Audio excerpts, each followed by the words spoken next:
ოდესმე შეგიმჩნევია, როგორ იმარჯვებს ზოგიერთი ადამიანი კამათში, მაშინაც კი როცა აშკარად ცდება. სისულელეებს ლაპარაკობენ, მაგრამ დისკუსიიდან გმირები გამოდიან. აუდიტორია ტაშს უკრავს, მოწინააღმდეგე გაოგნებულია, შენ კი ზიხარ და ფიქრობ, როგორ არის ეს საერთოდ შესაძლებელი?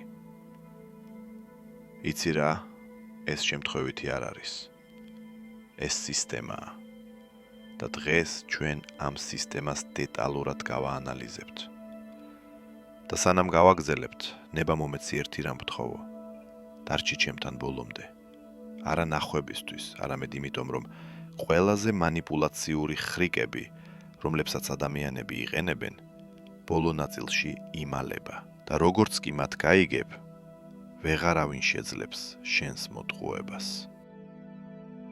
მაშასე დავიწყოთ. 1000 წლეულების განმავლობაში ფილოსოფოსები ეძებდნენ ჭეშმარიტებას. ისინი აგებდნენ ლოგიკურ ჯაჭვებს, ამოწმებდნენ ფაქტებს, ისწრაფოდნენ ობიექტურობისკენ. არისტოტელე, პლატონი, დეკარტი.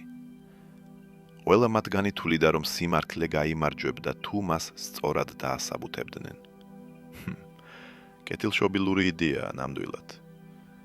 მაგრამ იყო ერთი ფილოსოფოსი, რომელმაც ამ ყველაფერს შეხედა და თქვა, რა მოხდება თუ ჩვენს სიმართლე არ გვაინტერესებს? რა მოხდება თუ მიზანი უბრალოდ კამათში გამარჯვებაა ნებისმიერ ფასად? მისი სახელი იყო არტურ შოპენჰაუერი და მან დაწერა ნაშრომი, რომელიც უფრო თაღლითების ინსტრუქციას გავს ვიდრე ფილოსოფიურ ტრაქტატს. მას ჰქვია ხელოვნება იყო მართალი, ან როგორც ასევე უწოდებენ, ერისტიკა, კამათის ხელოვნება. და იცი რა არის ყველაზე საოცარი? ეს წიგნი მე-19 საუკუნეშია დაწერილი. მაგრამ თუ ნებისმიერ პოლიტიკურ თოქ-შოუს მოусმენ ან ინტერნეტში დებატებს უყურებ, დაინახავ, რომ ყოველი მეორე მოკამათე ამ ხერხებს იყენებს, გააზრებულად თუ გაუაზრებლად, მაგრამ იყენებს. შოპენჰაუერი არ მოუწოდებდა ამ მეთოდების გამოყენებისკენ. ის მათ აღწერდა როგორც გაფრთხილებას, როგორც გამოვლინებას. ის ამბობდა, შეხედეთ, აი როგორ გატყუებენ, აი როგორ მანიპულირებენ თქვენი აღქმით, აი როგორ გაიძულებენ დაიჯეროთ, რომ ტყუილი სიმართლეა. და დღეს ჩვენ მის არსენალში არსებულ ყველაზე ბინძურ, ყველაზე ეფექტურ ხერხებს გადავხედავთ. არა იმისთვის, რომ გამოიყენო ისინი. თუმცა ვაღიარებ, ამ ხრიკების ცოდნა უზარმაზარ უპირატესობას იძლევა, არამედ იმისთვის, რომ თავის დაცვა შეძლო, რადგან სამყარო სავსეა ადამიანებით, რომლებიც ამ ტექნიკას ყოველდღე იყენებენ, პოლიტიკაში, ბიზნესში, პირად ურთიერთობებში და თუ მათ ვერ ხედავ, მსხვერპლი ხდები. დავიწყოთ ყველაზე პოპულარული და ალბათ ყველაზე საზიზღარი ხერხით. წარმოიდგინე ვიღაცას ეკამათები, რაღაც საკმაოდ გონიურულს ამბობ. მაგალითად თქვი, რომ სიტყვის თავისუფლება მნიშვნელოვანია. თითქოს ნორმალური განცხადებაა, მაგრამ ოპონენტი პასუხობს. აჰა, ანუ შენი აზრით თვითმფრინავში ბომბის შესახებ შეიძლება ყვირილი, შეიძლება ძალადობისკენ მოწოდება, შეიძლება ადამიანების პირადი მონაცემების გამოქვეყნება მათი თანხმობის გარეშე. სრული სიგიჟე, შენ მსგავსი არაფერი გითქვამს საერთოდ. მაგრამ ახლა უკვე თავს იცავ. იწყებ ახსნას. არა, მე ეს არ მქონდა მხედველობაში, მე ვამბობდი, რომ, მაგრამ უკვე გვიანია. აუდიტორიას არ ახსოვს შენი სიტყვები, არამედ ის აბსურდული დასკვნები, რომლებიც მათგან გამოიტანეს. ამას ფიტული ეწოდება. იმის ნაცვლად, რომ რეალურ პოზიციას ეკამათოს, ოპონენტი ქმნის კარიკატურულ ვერსიას, ფიტულს და ანადგურებს მას. მაყურებლები კი ფიქრობენ, რომ მან შენ გაგანადგურა. ეს ხერხი გენიალურად მუშაობს, რადგან ის მარტივია. არ გჭირდება საკითხის არსში გარკვევა. არ გჭირდება კონტრარგუმენტების აგება. უბრალოდ იღებ ოპონენტის სიტყვებს, აბსურდამდე მიკავს და ამ აბსურდულ ვერსიას ესხმი თავს. და იცი სად გამოიყენება ეს მუდმივად? მართალი ხარ. პოლიტიკაში ვიღაც გვთავაზობს იარაღზე კონტროლის გონიურულ ზომებს. მას პასუხობენ. ანუ თქვენ გინდათ რომ ადამიანებმა თავის დაცვა ვერ შეძლონ. ვიღაც საუბრობს ეკოლოგიის მნიშვნელობაზე. მას ეუბნებიან. აჰა, ანუ თქვენ გინდათ რომ ჩვენ ყველანი ქვის ხანაში დავბრუნდეთ. ხედავ სქემას? პოზიციის დამახინჯების უამრავი ხერხი არსებობს. შეიძლება განცხადების მასშტაბის გაზვიადება. შეიძლება ბუნდოვანი სიტყვების ყველაზე ექსტრემალური ინტერპრეტაციის არჩევა. შეიძლება იმის დამატება, რაც ადამიანს არ უთქვამს. მთავარია ისე გააკეთო, რომ მისი პოზიცია სასაცილოდ გამოიყურებოდეს. და რაც უფრო სასაცილოა, მით უკეთესი. ახლა შემდეგი ხრიგი. და ის კიდევ უფრო მზაგრულია. წარმოიდგინე, რომ გაქვს ერთი და იმავე პოზიციის ორი ვერსია. ერთი უსაფრთხო, მოკრძალებული, თითქმის ბანალური. მეორე თავხედური, პროვოკაციული, მაგრამ გაცილებით ნაკლებად დასაბუთებული და მუდმივად გადართავ მათ შორის სიტუაციიდან გამომდინარე.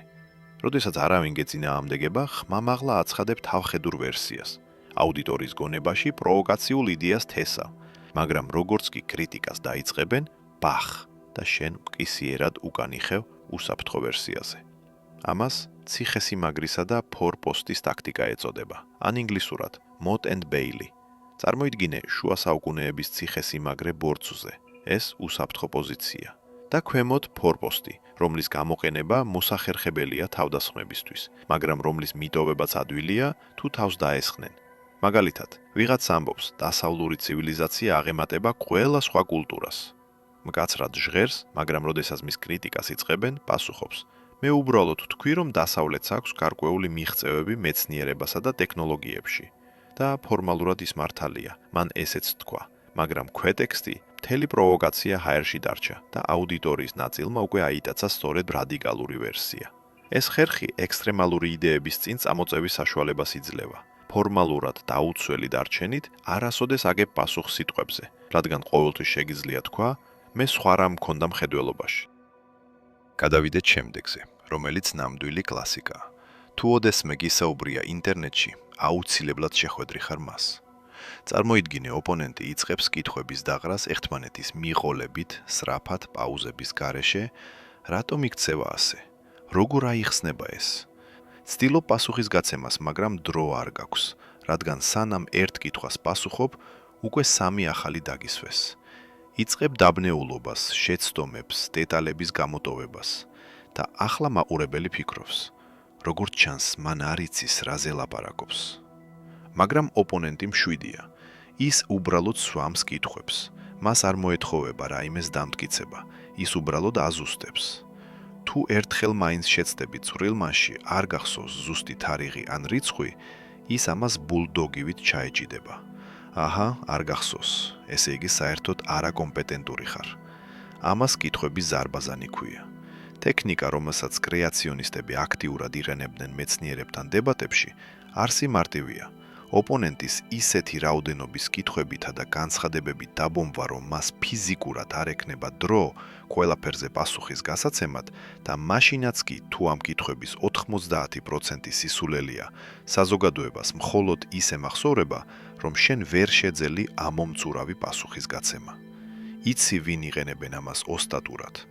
პოლიტიკური თოქ-შოუების წამყვანები. იწვევენ სტუმარს და შემდეგ ფაქტიურად ავსებენ მას კითხვებით, რაც არ აძლევთ აზრის დასრულების საშუალებას.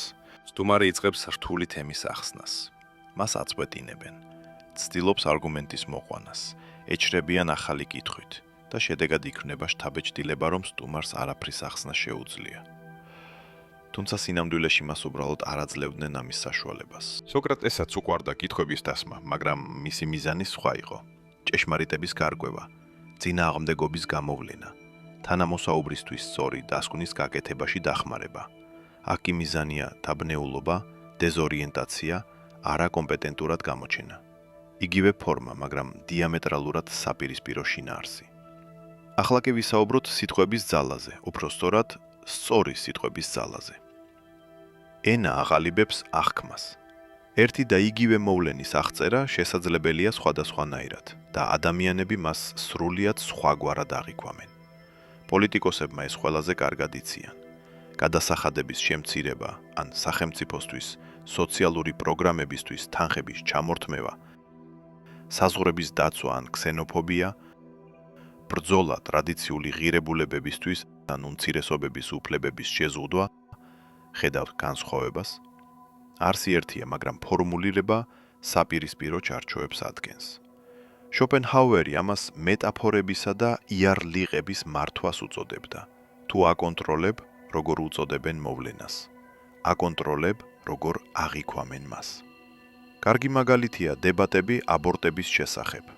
ერთი მხარე საკუთარ თავს პრო-სიცოცხლეს უწოდებს, მეორე პრო-არჩევანს. გაითვალისწინე, ორივე მაირჩია პოზიტიური ფორმულირება. არავინ მოუწოდებს არჩევანის წინააღმდეგ ან სიცოცხლის წინააღმდეგ, რადგან სიტყვებს აქვს მნიშვნელობა და თუ შენი პოზიცია ასოცირდება ნეგატივთან, უკვე წააგე. იგივე მუშაობს ოპონენტებთან მიმართებაშიც. ნუ უწოდებ მათ უბრალოდ შეუთანხმებლებს, უწოდებ ფანატიკოსები, სექტანტები, ისტერიკები, არა ექსპერტები, არამედ ელიტა, რომელიც მოწყვეტილია რეალობას, არა აქტივისტები, არამედ პროფესიონალი პროვოკატორები. იარლიკი ექვრის და შემდეგ ყოველ ჯერზე, როდესაც ეს ადამიანები რამეს ამბობენ, აუდიტორია მათ უკვე ამ იარლიკის პრიზმაში ხედავს. მაშინაც კი თუ მათი არგუმენტები კონიურულია, ადამიანები ფიქრობენ, ასე ისტერიკები საუბრობენ, რას უნდა ელოდო მათგან. და ყველაზე საშინელი ის არის, რომ ეს ორივე მხარეს მუშაობს პროგრესისტები. კონსერვატორებს ჩამორჩენილებს უწოდებენ. კონსერვატორები პროგრესისტებს, ტრადიციების დამანგრევლებს. და შინაარსიანი კამათის ნაცვლად იარლიკების ბრძოლა მიდის. არავინ უსმენს არავის, რადგან მოწინააღმდეგე უკვე დემონიზებულია. შემდეგი ხერხი. ჩემი პირადი ფავორიტი, რადგან ის იმდენად მარტივია, რომ თითქოს არ უნდა მუშაობდეს, მაგრამ მუდმივად მუშაობს. საღი აზრი. ორი ჯადოსნური ფრაზა. ადამიანებს უყვართ მარტივი ახსნა. მოსწონთ თავი ჭკვიანად იგრძნონ ძალისხმევის გარეშე და თუ იტყვი რაიმეს, რაც საღაზრად ჟღერს, აუდიტორია დიდი ალბათობით დაგეთანხმება, მაშინაც კი თუ ეს სრული სისულელია. რატომ? იმიტომ რომ საღი აზრის უარყოფა რთულია. ეს მოითხოვს ხანგრძლივ ახსნას, ნიუანსებს, ფაქტებს და ადამიანებს არ უყვართ სირთულე. მათ მოსწონთ, როდესაც ყველაფერი მარტივი და გასაგებია. მაგალითი, რაც მეტი პოლიციელია ქუჩებში, მით ნაკლებია დანაშაული. ლოგიკურად ჟღერს ნამდვილად. საღი აზრი გვეუბნება, რომ ეს უნდა მუშაობდეს, მაგრამ რეალობა სხვაგვარია. კვლევები აჩვენებს, რომ არ არსებობს ასეთი პირდაპირი კავშირი, რომ უფრო მნიშვნელოვანია პოლიციის მუშაობის ხარისხი და არა რაოდენობა, რომ სოციალური პროგრამები შეიძლება იყოს უფრო ეფექტური, მაგრამ ეს ყველაფერი გრძელი მოსაწყენი ახსნაა და მარტივი ფორმულა უკვე ჩამჯდარია თავში. და აი ოპონენტი, რომელიც ცდილობს რთული ჭეშმარიტების ახსნას, მოსაწყენად გამოიყურება. ბუტბუტებს, აზუსტებს, მოჰყავს მონაცემები, ხოლო მისი მოწინააღმდეგე უბრალოდ მხრებს იჩეჩავს. მაგრამ ეს ხომ ელემენტარულია. მეტი პოლიცია, ნაკლები დანაშაული. რატომ გავართულოთ? და მაყურებელი თანხმდება, რადგან უბრალოდ დაიღალა ფიქრით. ეს სხვათა შორის ერთ-ერთი მთავარი მიზეზია, რის გამოც პოპულისტები ასე წარმატებულები არიან. ისინი გვთავაზობენ რთული პრობლემების მარტივ გადაწყვეტილებებს. დავხუროთ საზღვრები. არ იქნება მიგრანტები, იქნება მეტი სამუშაო ადგილი. შევამციროთ გადასახადები, ხალხს მეტი ფული ექნება, ეკონომიკა გაიზრდება. მარტივად დამაჯერებლად ჟღერს და არ აქვს მნიშვნელობა, რომ რეალობა 1000 ჯერ უფრო რთულია. ახლა კი ყველაზე ბინძური, მაგრამ ამავე დროს ყველაზე ეფექტური მეთოდი. თუ ოპონენტი აშენებს რთულ, მრავალსაფეხურიან არგუმენტს, ნუ მისცემ მას დასრულების საშუალებას. მუდმივად შეაწყვეტინე. ეს რამდენიმე მიზეზის გამო მუშაობს. პირველ რიგში აბნევს. ავიწყდება, რისი თქმა სურდა. კარგავს მსჯელობის ძაფს. მეორე, ქმნის ქაოსის შთაბეჭდილებას. აყურებლები ფიქრობენ, რომ მას პასუხის გაცემაც კი არ შეუძლია, თუმცა სინამდვილეში უბრალოდ არ აძლევ მას საუბრის საშუალებას. მაგრამ რაც მთავარია, შეწყვეტა დომინირების შეგრძნებას ქმნის ის, ვინც აწყვეტინებს. უფრო ძლიერად, თავდაჯერებულად გამოიყურება. ის აკონტროლებს საუბარს, ხოლო ის, ვისაც აწყვეტინებენ, სუსტად დაუჯერებლად ჩანს. ნახე ნებისმიერი პოლიტიკური დებატები. კანდიდატები მუდმივად აწყვეტინებენ ერთმანეთს. არა იმიტომ, რომ მოთმინება არ აქვთ, არამედ იმიტომ, რომ ეს სტრატეგიაა. რაც უფრო მეტს ლაპარაკობ, მით მეტი ეთერში ხარ. რაც უფრო ნაკლებს ლაპარაკობს ოპონენტი, მით ნაკლებს ესმის მისი. და აი რა არის საინტერესო. მოდერატორები ხშირად არანაირად არ რეაგირებენ, რადგან კონფლიქტი სანახაობაა, ეს რეიტინგებია. არავის სჭირდება მშვიდი, გააზრებული დებატები, სადაც ადამიანები თავის მხრივ აფიქსირებენ პოზიციებს. საჭიროა დრამა, საჭიროა ემოციები, საჭიროა ბრძოლა. სხვათა შორის ემოციების შესახებ. შემდეგი ხერხია ოპონენტის გამოყვანა წყობიდან. გაბრაზებული ადამიანი ცუდი მოდავეა. როდესაც ადამიანი გაბრაზებულია, ის კარგავს კონტროლს, იწყებს უხეშად ლაპარაკს, გადადის პიროვნულ შეურაცხყოფაზე, უშვებს შეცდომებს და აი ის უკვე აღარ ამტკიცებს თავის პოზიციას, ის უბრალოდ ყვირის. შენ კი ამ დროს მშვიდად ხარ, თავშეკავებულად იღიმები და მაყურებლები ხედავენ კონტრასტს. ერთი ისტერიკაშია, მეორე კი გონივრულია. გამოიცანი, ვის მხარეს აღმოჩნდება აუდიტორია. ადამიანის გაბრაზების უამრავი გზა არსებობს. შეიძლება მიანიშნო მის არაკომპეტენტურობაზე, შეიძლება დასცინო მის გარეგნობას, წარმომავლობას, წარსულს, შეიძლება უგულებელყო მისი არგუმენტები, თითქოს ისინი ყურადღების ღირსი არ არიან. შეიძლება შეაწყვეტინო და ამახინჯო სიტყვები, მიაწერო ის, რაც მას არ უთქვამს. და დიახ, ეს საზიზღრობაა, მაგრამ ეს მუშაობს. განსაკუთრებით იმ ადამიანებთან, რომლებიც ემოციურად არიან ჩართულნი თემაში. თუ მათთვის საკითხი პირადი ხასიათისაა, წონასწორობიდან გამოყვანა უფრო ადვილია. კარგი მაგალითია დებატები რელიგიის შესახებ. მორწმუნეები ხშირად აღიქვამენ თავიანთი რწმენის კრიტიკას, როგორც პირად შეურაცხყოფას და ოდნავი ზეწოლის ფონზე. ისინი ფეთქდებიან. ათეისტი კი, რომელიც ცივად არჩევს მათ რწმენას, რაციონალისტად გამოიყურება. თუმცა სინამდვილეში ის უბრალოდ იღენებს ემოციურ დაუცველობას. იგივე მუშაობს საპირისპირო მიმართულებითაც. სხვათა შორის შეიძლება სკეპტიკოსის გაბრაზება მისი ამ პარტავნებაში დადანაშაულებით. შეიძლება მეცნიერის გაბრაზება იმის თქმით, რომ მეცნიერება უბრალოდ კიდევ ერთი რელიგიაა. თავარია იპოვო მტკივნეული წერტილი და ზეწოლა მოახდინო. ახლა კი ერთ-ერთი ჩემი ფავორიტი, რადგან ის აბსურდულია, მაგრამ ამავე დროს წარმოუდგენლად ეფექტური. თუ არსებითად ვერ ამტკიცებ დააბრმავე აუდიტორია, ისაუბრე რთულად. გამოიყენე ტერმინები, რომლებსაც უმეტესობა ვერ გაიგებს. მიუთითეთ თეორიებზე, რომელთა შესახებ არავის სმენია. საზოგადოება იფიქრებს, ვაუ, ეს ადამიანი აშკარად ერკვევა, ის იყენებს ასეთ ჭკვიანურ სიტყვებს. და არ აქვს მნიშვნელობა, რომ ამ სიტყვების მიღმა სიცარიელია. მნიშვნელოვანია შთაბეჭდილება. არსებობს რეალური ისტორია თაღლეთის შესახებ, სახელად ფრენკ აბიგნეილი. დიდი ალბათობით ფილმი ნანახი გაქვს. ეს ბიჭი ახალგაზრდობაში ავიაკომპანიის პილოტად, ექიმად, FBI-ის აგენტად ასაღებდა თავს და იცი როგორ ახერხებდა ამას, თავდაჯერებულობა და ატრიბუტიკა. ისიც ცვამდა ფორმას, იმახსოვრებდა რამდენიმე ტერმინს, ლაპარაკობდა დამაჯერებლად და ხალხს სჯეროდა.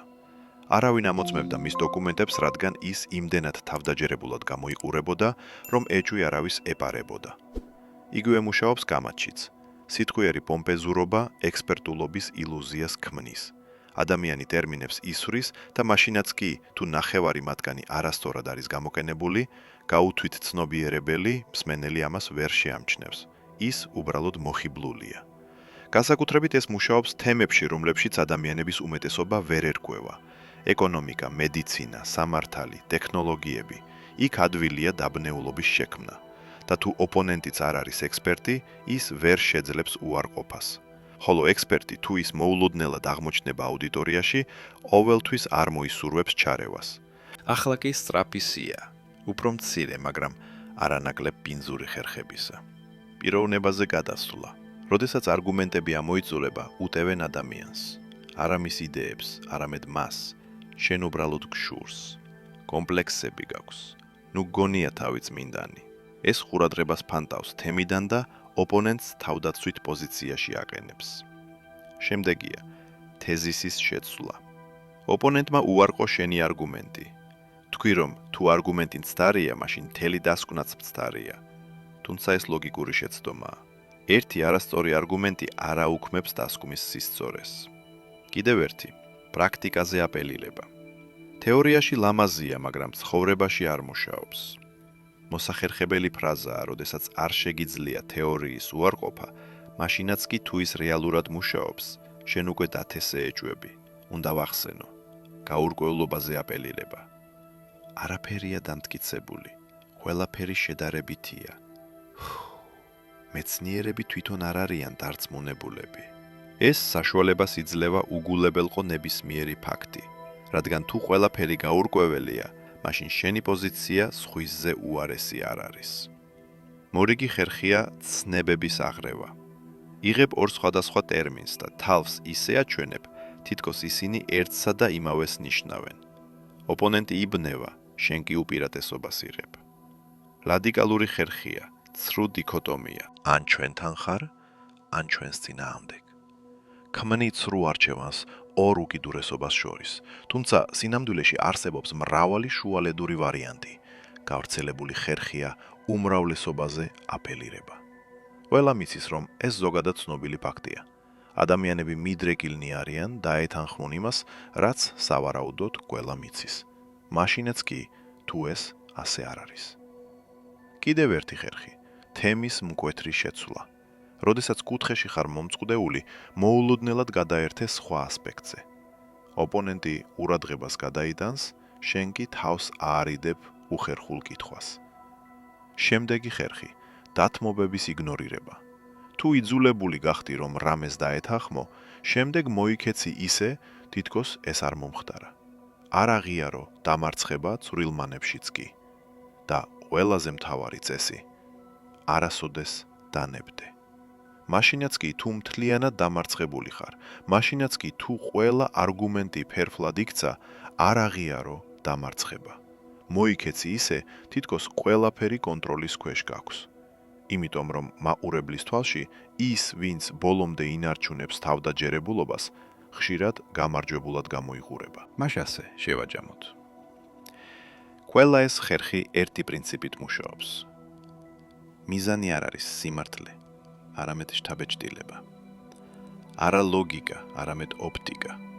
საკითხავი არ არის რა არის სწორი, არამედ როგორ გამოიყურება ეს. კარგი მანიპულატორი კამათს თეატრად აღიქვამს. აუდიტორია მაყურებელია და ამოცანა არ არის ოპონენტის დარწმუნება, არამედ პუბლიკაზე შთაბეჭდილების მოხდენა. ოპონენტი უბრალოდ მეორე ხარისხოვანი მსახიობია, რომელიც უნდა დაამცირო, რათა თავად გამოიყურებოდე უფრო მაგარად. და იცი რა არის ყველაზე საშინელი? ეს მუშაობს მუდმივად. ყოველ დღე, პოლიტიკაში, ბიზნესში, მედიაში, ინტერნეტში. ადამიანები, რომლებიც ფლობენ ამ ტექნიკებს, იმარჯვებენ მაშინაც კი, როდესაც ისინი არ არიან მართლები, მაშინაც კი, როდესაც ტყუიან, რადგან მაყურებელთა უმეტესობა არ აანალიზებს არგუმენტებს. მაგრამ ეხლა მოდი მოვიხსნათ სარკაზმის ნიღაბი და სერიოზულად ვილაპარაკოთ. თუ შენთვის ნამდვილად მნიშვნელოვანია ჭეშმარიტება, მაშინ ყველაფერი, რაც მე ჩამოვთვალე, შხამია. ეს ხერხები ანადგურებს კონსტრუქციულ დიალოგს. ისინი იდეების გაცვლას ბინძურ ჩხუბად აქცევენ. ისინი არგუმენტებს მანიპულაციებით ანაცვლებენ, მაგრამ მათი ცოდნა აუცილებელია, რადგან მხოლოდ ამ ტექნიკის მუშაობის გაგებით შეგიძლია დაიცვა თავი.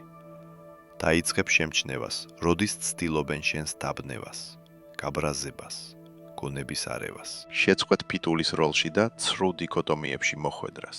ისწავლი ნამდვილი არგუმენტების გარჩევას სიტყვიერი აჯაფსანდალისგან.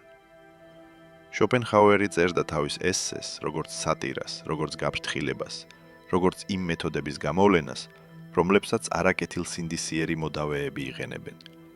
და მისი წაკითხვა ასევე შეიძლება როგორც მაკიაველის სუვერენული, არა როგორც მოქმედების სახელმძღვანელო, არამედ როგორც იმის აღწერა, თუ როგორ მოქმედებენ ისინი, ვინც ყველაფერზე წავლენ ძალაუფლებისთვის. ინტერნეტის ეპოქაში, სადაც ყველას შეუძლია გამოთქვას საკუთარი აზრი, სადაც ინფორმაცია მდინარესავით მოედინება, სადაც დეზინფორმაცია უფრო სწრაფად ვრცელდება ვიდრე სიმართლე, კრიტიკული აზროვნების უნარი სასიცოცხლოდ მნიშვნელოვანი უნარი ხდება. არ დაიჯერო სიტყვაზე, გადაამოწმე ფაქტები, გაანალიზე არგუმენტები, განასხვავე მანიპულირება და პატიოსანი დიალოგი, იმიტომ რომ სამყაროს სავსეა ადამიანებით, რომლებიც მზად არიან შესწირონ პატიოსნება გამარჯვებისთვის, რომლებსაც არ აინტერესებთ სიმართლე, უბრალოდ მოიგონ კამათი და თუ მათ ამოცნობას არ ისწავლი, ისევ და ისევ გახდები მსხვერპლი. როგორც თავად შოპენჰაუერი წერდა, თუ შენი ერთადერთი მიზანია ნებისმიერ ფასად დარწმუნება, მაშინ სიმართლის საკითხი შენთვის აღარ არის აქტუალური. და გასაკვირია, რამდენი ადამიანია მზად უღალატოს სიმართლეს გამარჯვების ილუზიის გულისთვის. თუმცა კარგი ამბავიც მაქვს.